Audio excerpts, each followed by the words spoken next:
പ്ലേറ്റില് മാമൂക്ക് എന്തിയേ കളഞ്ഞത് എന്തിയേന്ന് അവര് ഇനി മാമു തിന്നോ? ഈ പ്ലേറ്റിൽ ഉണ്ടായിരുന്ന സാധനങ്ങളൊക്കെ എന്തിയേ ഒന്ന് കാണിച്ചു തരുമോ?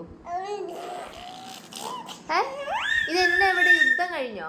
യുദ്ധം നടത്തിയോ? എന്നെ ചീത്ത പറഞ്ഞിട്ട് കാര്യമൊന്നുമില്ല. ഉത്തരം പറയൂ എന്നെ. എന്താണിത്? എന്താണിത്? ആരെവിടെ ഒച്ചപ്പാട്ടുണ്ടാക്കണത്? ആരെന്തിനാണ് ഒച്ചപ്പാട്ടുണ്ടാക്കണതിന്റെ? ഫുഡ് കഴിക്കാണ്ട് അവള് കിടന്നോണ്ട് ഒച്ചപ്പാടുണ്ടാക്കുക അല്ലേ കാലിപ്പെന്നെ? ഇതെന്നാടി ഇതൊക്കെ?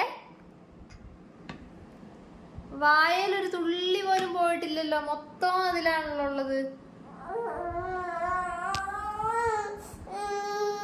പിന്നെ കാര്യം പറയുമ്പോ കരഞ്ഞു കാണിച്ചാൽ മതിയല്ലോ.